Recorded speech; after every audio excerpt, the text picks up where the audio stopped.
Welcome back to another episode of Sentenced to be a Hero. So this is going to be the final episode of the season. Now the previous one was absolutely fantastic, so much fun. We got an incredible fight with incredible animation and just incredible choreography as well, not just animation. So I had a lot of fun with that one. I am wondering how they're going to wrap up this season and yeah, how they're going to leave this story off in hopefully preparation for a new season, which I would be very happy with because this one was fantastic. But I'm gonna give my full thoughts on the actual season at the end of the episode. So yeah, for now, let's just jump right into this one. So if you wanna watch this, uncut and unblurred as well as on Patreon in the description, and let's go into Sentenced to be a Hero, episode 12. Let's see. The aftermath of the battle.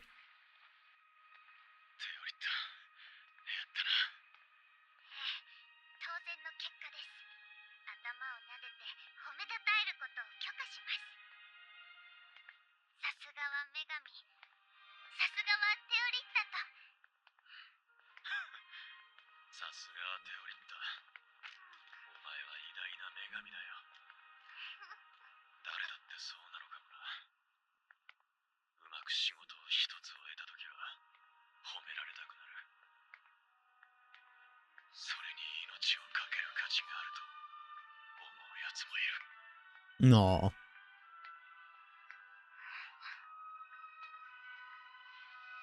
It's nice seeing that relationship just naturally, very gradually getting a bit, closer. Especially from Xylo's side, right? Because he can be a bit of a cold person at times.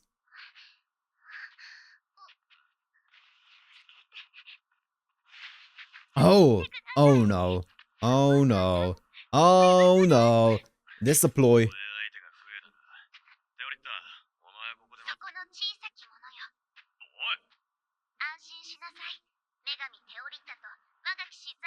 Oh boy.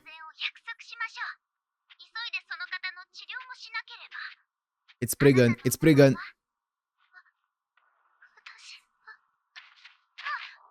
No! No, no, no, no! Xylo!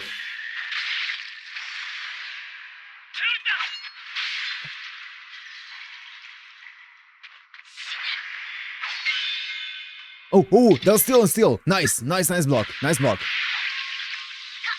Oh my god! It's the guy. Yeah, it's the guy. It's a sniper. Nice.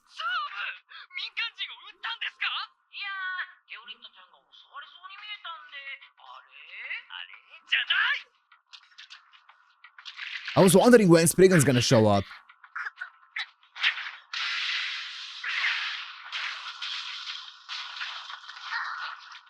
Oh my god, that animation.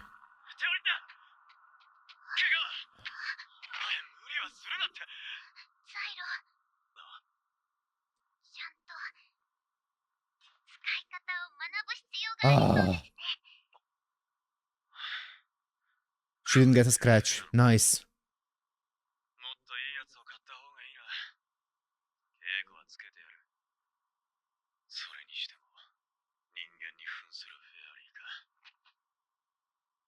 Oh my goodness. He knows. He's not dumb.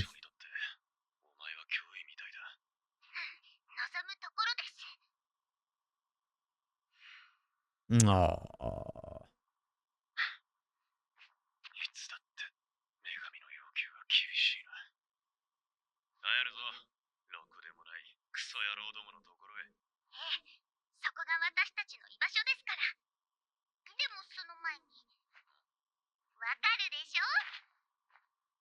The head pats. So I guess Spriggan got away for the time being.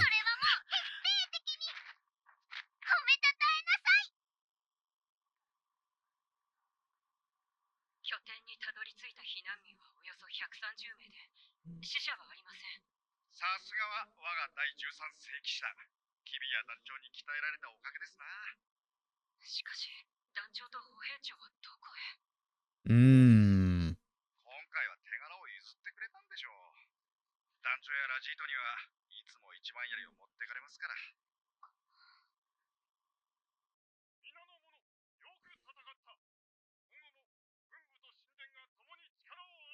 Here they are. And here she is.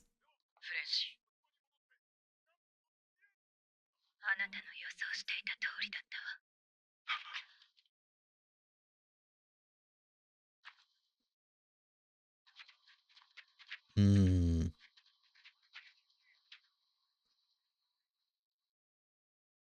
Yeah, this victory doesn't seem to be as joyous of an occasion as one might expect, huh? There's still a lot of things brewing, especially with Spriggan here surviving.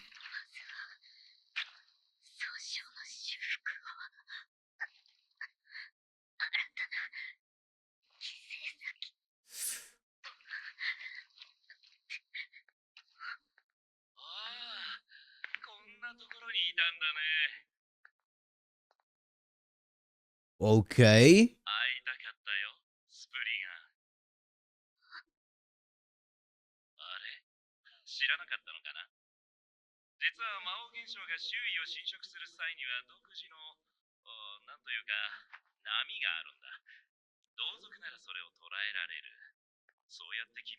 If you're of the same race.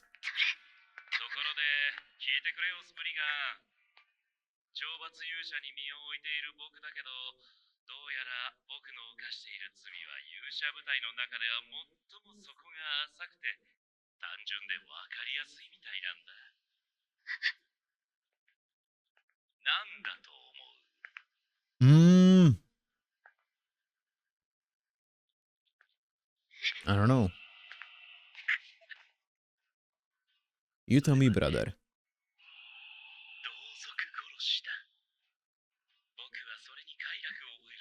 Oh, very minor. Very straightforward.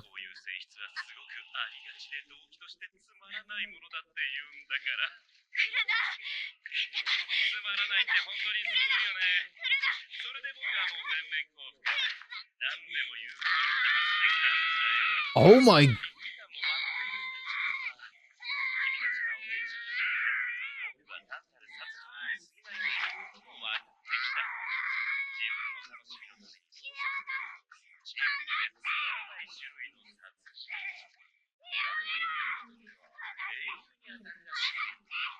Jesus Christ, why did it squirming around? That's so disturbing.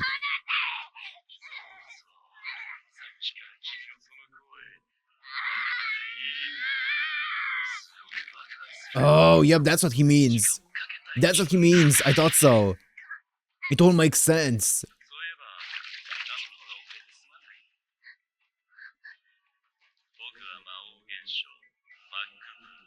Pak Puka.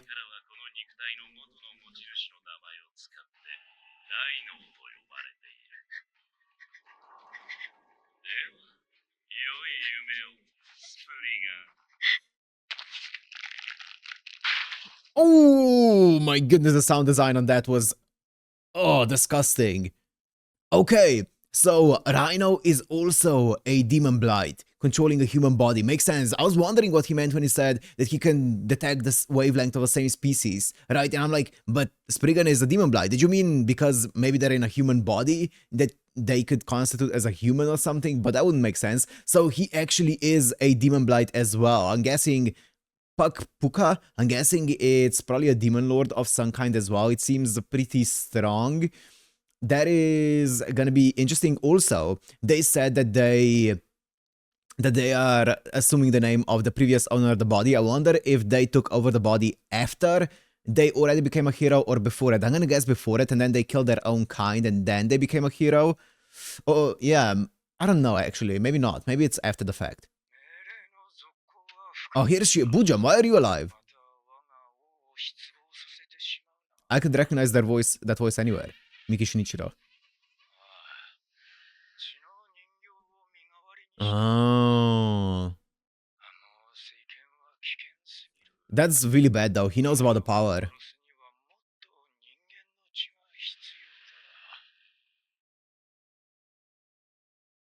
Yeah, that's really bad. He knows about the power.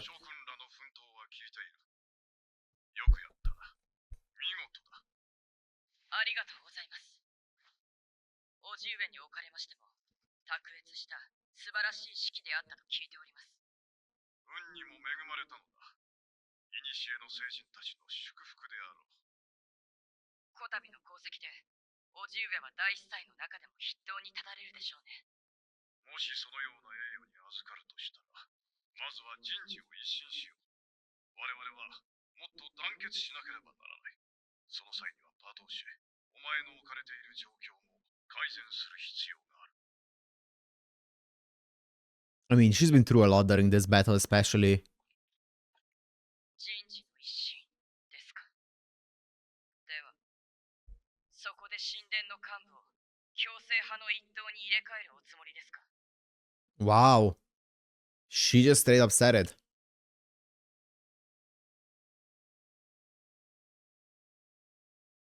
イデオ・ソドリックを尋問したのか。奴が会っていたという強制派の使者、マハイゼル・ジエル。Yep. 神官や司祭がブーンを祈る際には、皆その名を名乗る。それがどうした。中央やその他の地域では、ジエルクフと発音します。ジエルコフと呼ぶのは、北方出身者のみ。冒険者ギルドを動かせるほどの財力があり、北方出身の神殿関係者となると、疑わしい人物は絞られます。Oh, she did some deducting. ろくに外の世界を知らなかった幼い私を、折に触れて連れ出してくれた。That's why she was so. 両親とは別の道を。That's why she was looking the way that she was back in, I think it was in the previous episode, right? Whenever he was mentioning Zelkov. That's why. That's an interesting deduction, right? She put all the clues together, context clues to kind of arrive at this point. Very interesting. 自分の人生を歩もうとする私に、 That he's the one. 必要なものを与えてくれた。この件もそうです。私を連れて町に出るとき、叔父上が決まって名乗る記名がジエルコフでした。Oh. 覚えていたか。忘れるはずがありません。無論、叔父上の行動記録も確認済みです。それに先ほどまでの戦い、中央外区に侵入したフェアリーを発見したという部隊。叔父上の言葉によれば、七人一丸隊ということでしたが、そのような部隊は存在しませんでした。なかなかの手際だな。Interesting. He just made it up. 叔父上、なぜ強制派などに組みするのです。大事な者たちのためだよ。動かないでください、叔父上。私と私の家族、叔父上。そして神殿に経験なる者たち、彼らを救いたいのだ。パトーシェ、人類はやがて敗北する。だからせめて心の正しい者と私が愛する家族は無事であってほしい。ならば、それ以外のものは。知ったことではない。誰だってそう。 I see. Okay, I was wondering why would they? Like, what is the purpose of the coexisters, right? What do they actually want? I guess it kind of makes sense if they're already like resigned to the fact that they are the weaker race, right? The inferior race. And they're like, you know what?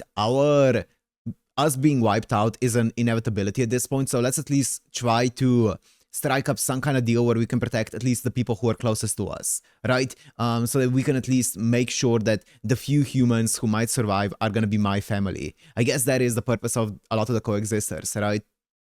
It's not necessarily that they want humanity to be destroyed. It's that they know that the humanity is going to be destroyed. So they want to at least use a little bit of their power to protect their family, right?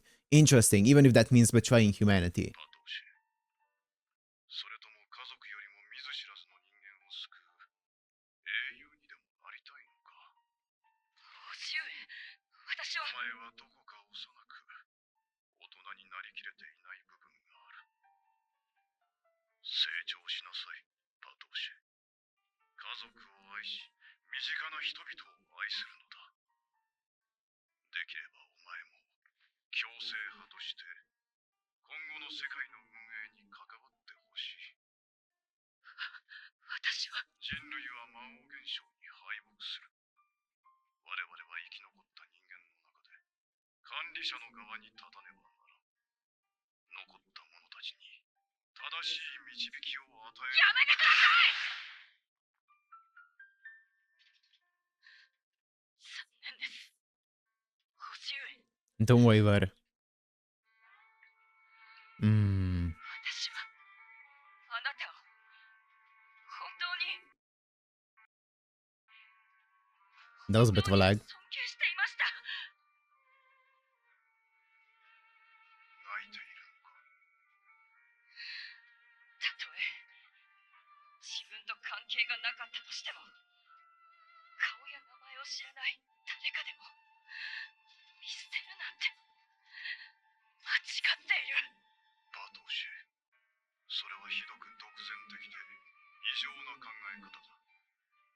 肥大化した自我による英雄思想とでも言うべきか。思えば私がそのように育ててしまったのかもしれん。黙れ！ラジート、拘束しろ！罪を償って。 Oh no! No! There's no way!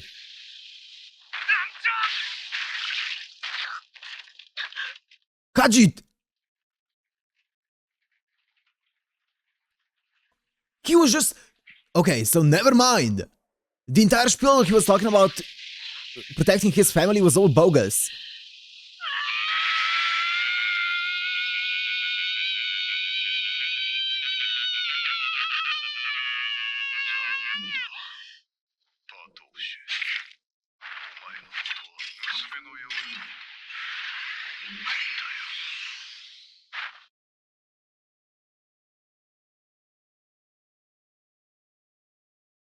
Oh my goodness.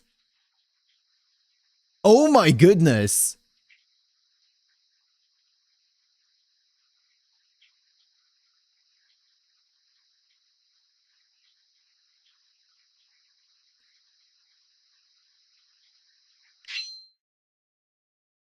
The amount of force that she applied on this as well for the sword to break.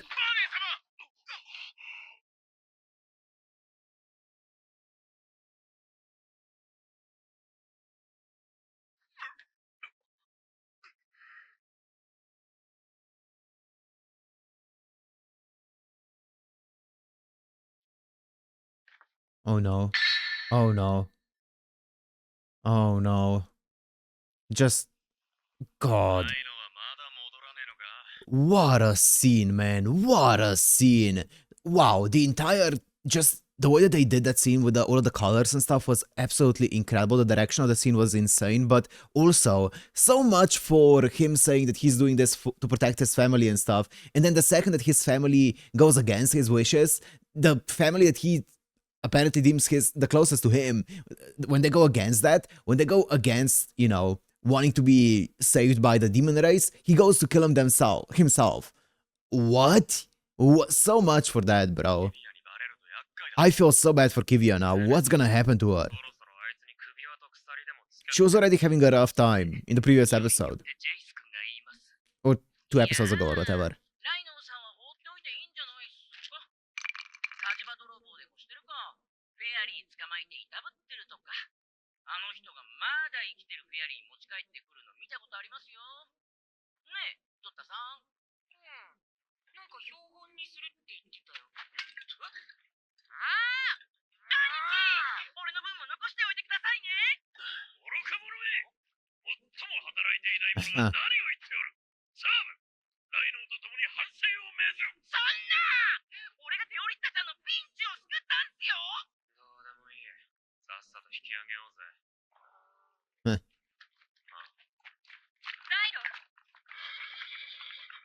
Oh, Francie.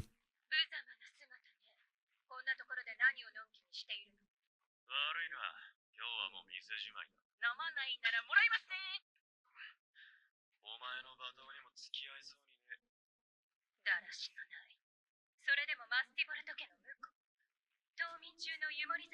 Hibernating lemur. Wow. 休ませろ。こっちは片付いたんだ。そうね。でも、この町への攻撃は陽動でした。Oh boy. それって。魔王現象アバド。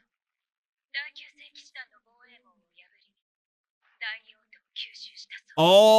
Oh no. 世の都が。アバドン。攻撃を受け Oh no. こちらの動きは筒抜け、完全に裏をかかれました。まさか。The classic diversion plan. 陥落した。They actually succeeded in fully taking it? 第二王都ゼイアレンテは連合王国の象徴であり、国防上の要衝。 Ooh, hello. Is that a goddess? ガルテイル要塞と第一王都は喉元に刃を突きつけられたようなものですね。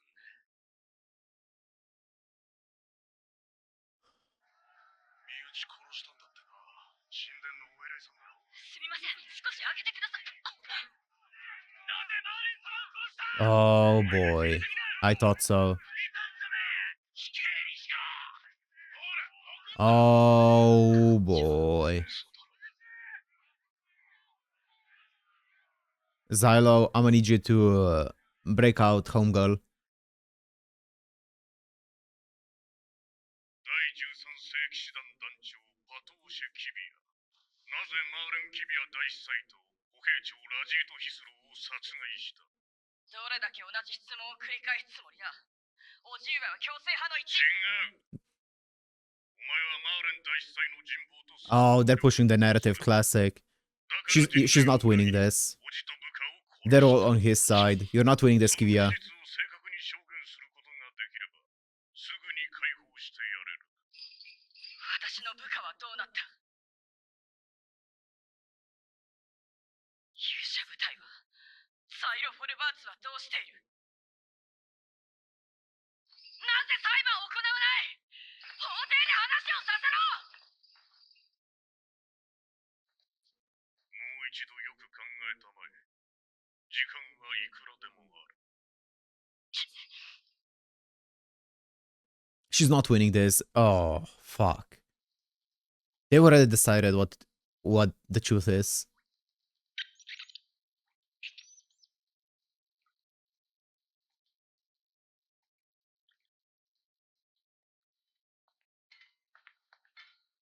It's that guy. 申し訳ない。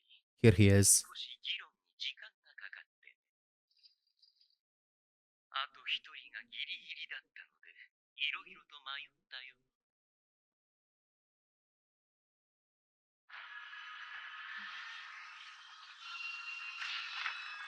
Whoa! Is that a grimoire? シェキビア、元第13世騎士団団長。軍人としての能力もさることながら、その精神面には驚かされたよ。恩義ある演者を手にかけるとは。尊敬する恩人さえ、顔も知らない誰かのために容赦なく裁ける。 Oh, that's a crazy way to spin this. Crazy way to spin this. 英雄としての信念、あるいは妄想と呼ぶにふさわしい。 That's the narrative that they want to push. それを私の女神は本を召喚する。情報を召喚すると言ってもいい。 ああ、わかってるよ、エンフィー。 And fear. ありがとう。 Cat pets. Is that a universal thing among the goddesses? そう、12番目の聖騎士。 12. あなたとは同僚だったということになる。これから選択肢を提示させてもらう。道は2つだ。1つ、このまま強制派の一員として死刑になる。2つ、 Become a hero? 懲罰勇者と That's insane! 現象と戦い続ける。 Wow! 勇者は死んでも生き返らされ、行動の自由はない。かのために全てを捧げる。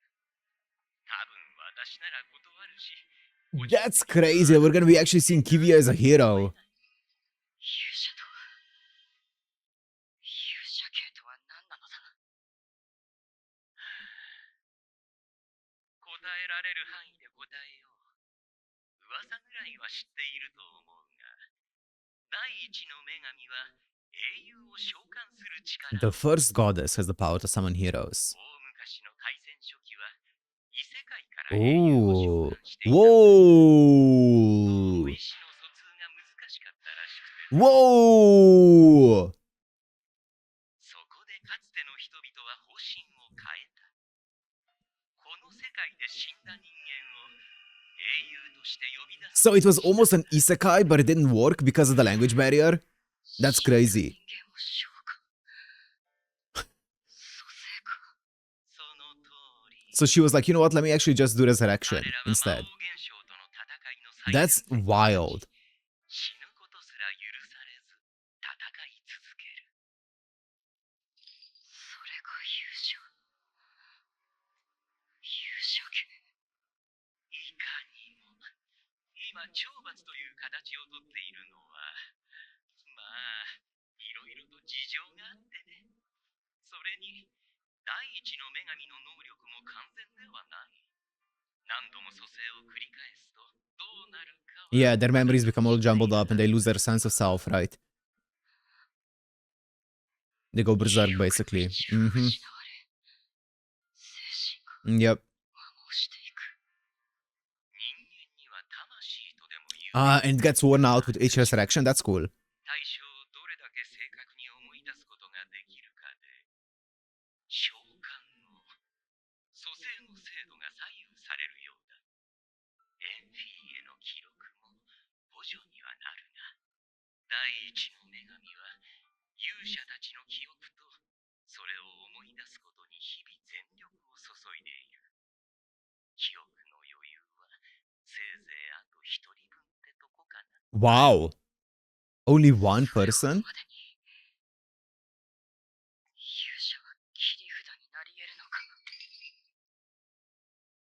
まあね、私はそうであってほしいと思っているよ。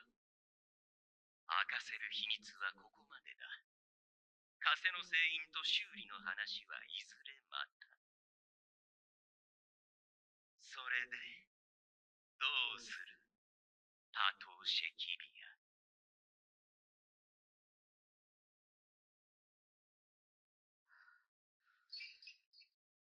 勇者になるといえば、私をここから出せるんだな。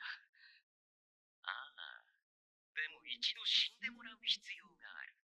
分解してここから運び出す。こればかりは仕方がない。女神を信じて死ぬか、信じずに死ぬか。 What? Why? Why does she need to die once and be dismembered? Is it as a show of power? 家を捨てた。数少ない理解者だった星は。 Or is that the only way for her to become a hero? この暗闇の中で何度も考えた。部下や勇者部隊は私の罪をどう思っているのかと。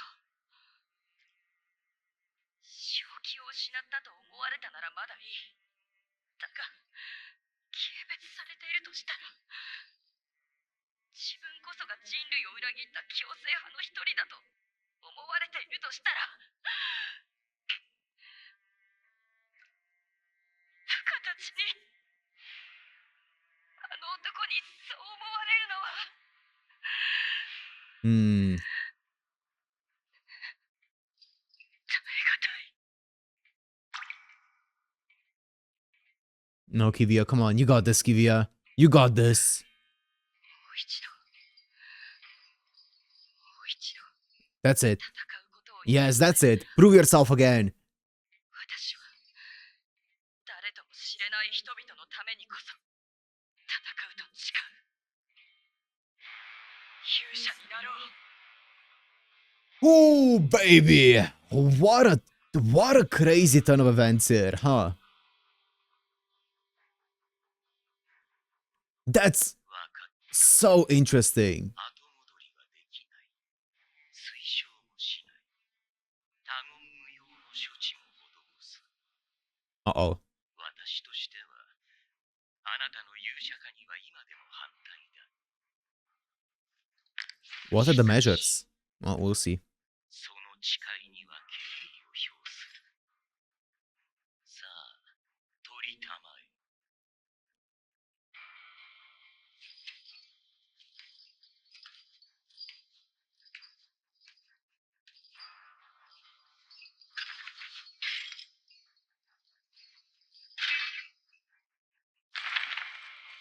Oh, do you need to die once to become a hero? Okay. I guess it makes sense with the mark. That's wild.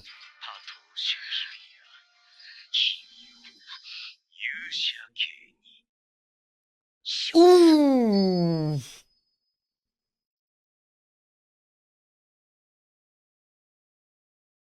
Oh, fuck off. Oh. Oh, come on. I thought it was gonna be an after credit scene or something, but it's just a title screen. That it? Bro.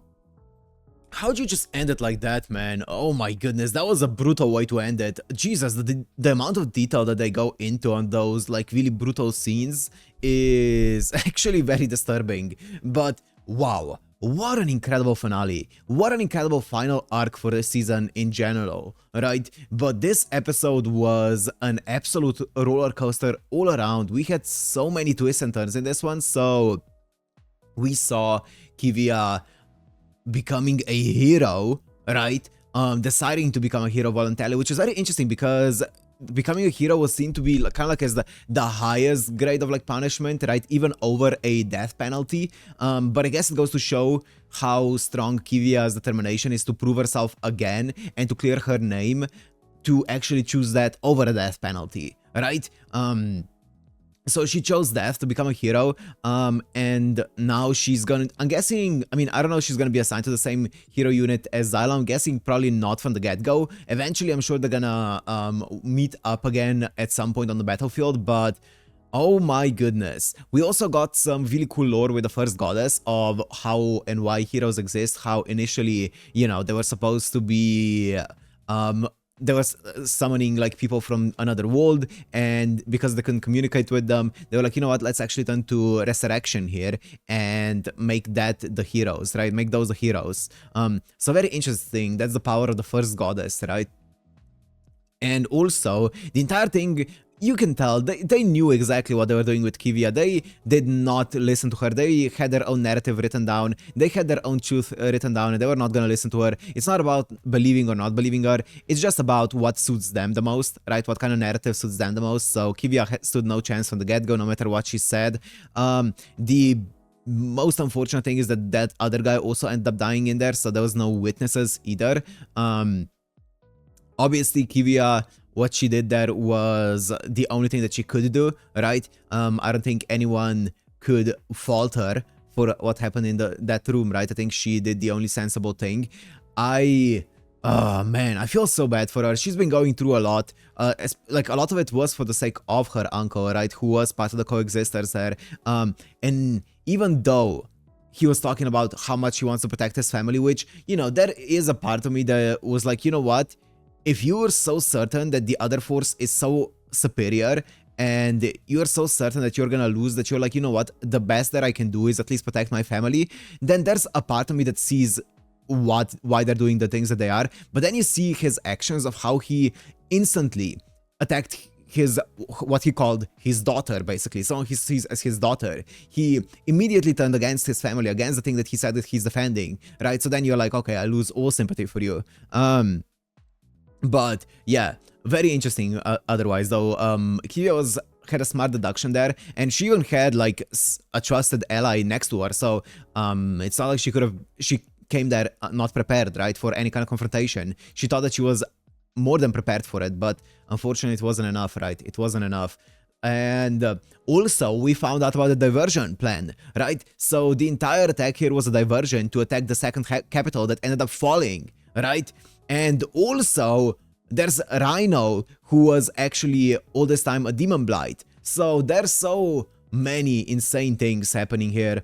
We're gonna see where it's all gonna lead. I think this final arc here was my favorite arc in the show. It was incredible. Like, the show was really, really good. It came out of nowhere and took everything by storm, right? But this final arc here was definitely my favorite. I think it was, like, some of the initial episodes were really fun. The way they did the setup, the entire, you know, Adventurers Guild and stuff. Some really fun stuff. The action was fantastic. Like, really, the choreography of the action was really good. A lot of the actual content of the action was really fun and stuff. I had a lot of fun just seeing all the action in it. And then this final episode here was just absolutely batshit crazy. So all in all, this arc was by far my favorite, but the other arcs were also fun, right? I will say, I still don't know what the history behind this anime is, why it ended up being as good as it is. It's still a mystery and enigma to me, but I mean, I'm taking it. I have a feeling that if there's going to be a season 2, it's probably not gonna be soon, I would guess, unless they already worked on season 2, like, as they were working on season 1 as well, because I'm guessing that this kind of level of, you know, quality is gonna take a long time to make. I would not mind them taking a long time to cook up a sequel to it. Of course, I would like to see a new sequel for this, but the last thing I want is for it to be either rushed or for the people to be working on this. So I am more than happy to wait for a long time for a product of this kind of quality again, right? But I do, as I said, I do hope that we get a sequel eventually for this, because especially after this episode here, I am so curious to see what they're gonna do with this story, right? I feel like there's a lot of things in this story that are still left, I don't know, they're still left not really discussed much, like the entire temple stuff. I wonder how, like, here we're seeing some stuff and with the temple, but I wonder if the entire temple is just kind of like on the side of the coexisters at this point, or if it's still kind of like a minor faction. I'm not sure. Yeah, I'm not sure how big of the faction of coexisters are in proportion to the people who are against the coexisters, right? Within the temples more specifically, right? So I do wonder how big that is. And I want to see, because so far, like, we know that Xylo's entire MO behind the entire thing, or motive behind the entire thing, is to take revenge on the temple for setting him up to be a hero, but that isn't really anything that we've seen in this arc, or these arcs this season in general, right? He's kind of like just been fighting all of the demon lords, which obviously is going to be a something that he's gonna have to do to eventually gain enough fame and power to have influence and to actually be able to, you know, exact his revenge. But I wonder how he's gonna go about it eventually, right? Because so far it does seem like it is a bit just formulaic. Defeat one demon lord, go on to the next one, go on to the next one, go on to the next one. So I wonder if there's going to be a bit of a break in this entire formula, especially with this ending here, with like the second capital being overthrown and stuff. I wonder if that's gonna break the formula a bit. We'll see, right? We will see. And also with, of course, Kivia becoming a hero. I am very much curious to see where it's gonna go. But for now, I'm gonna end it here. Hope you guys enjoyed. If you did, make sure to like, comment, subscribe, and I'll see you in the next one. Peace!